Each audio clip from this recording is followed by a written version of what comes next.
битвы за Москву музыканты выполняли боевую задачу по охране и обороне военных объектов столицы.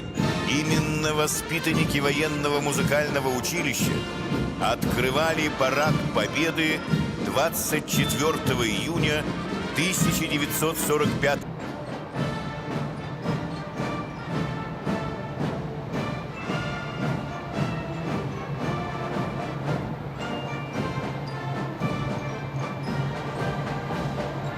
Колонну бронетранспортеров сменяют танки Т-90А. На грозной боевой технике установлены новейшие виды вооружения для уничтожения на поле боя наземных и воздушных целей. Во главе колонны гвардии подполковник Павел Варичев.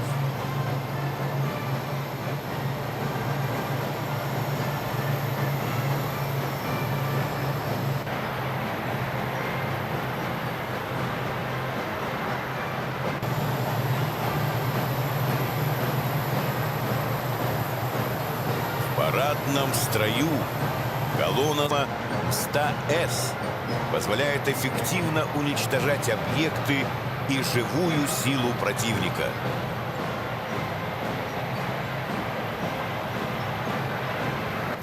И тактических ракет противника. УКМ-2 может поражать как наземные, так и надводные цели. Командует колонной подполковник Руслан Войцеховский.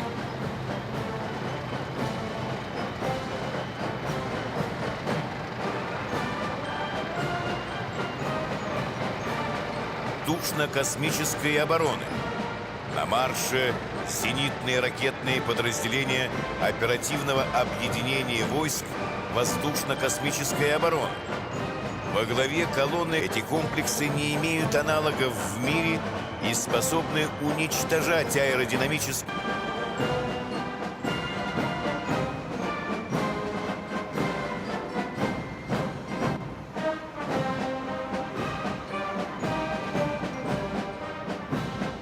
Дивизион в числе первых перевооружившийся на высокоточный ракетный комплекс «Искандер-М».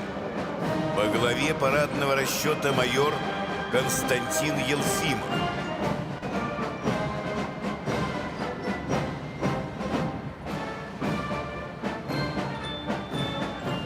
К трибунам приближаются пусковые установки ракетного комплекса «Тополь-М» под командованием гвардии подполковника Сергея Разумцова.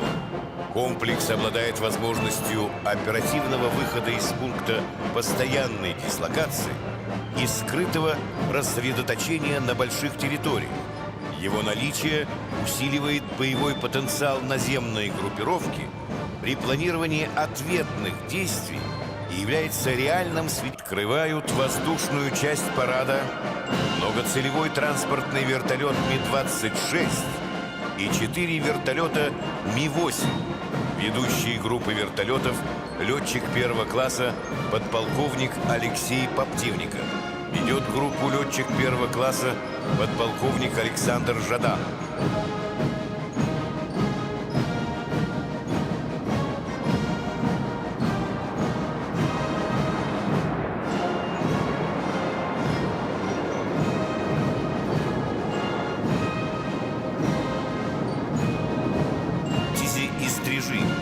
В едином строю «Кубинский бриллиант», 5 самолетов Су-27 и 4 МиГ-29.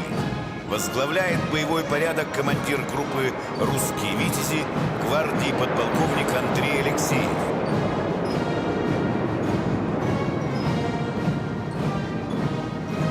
Замыкают парадный строй 6 самолетов-штурмовиков Су-25БМ.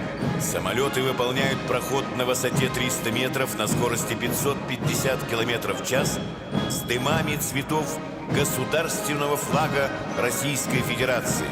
Возглавляет группу летчик-снайпер полковник Александр Котов.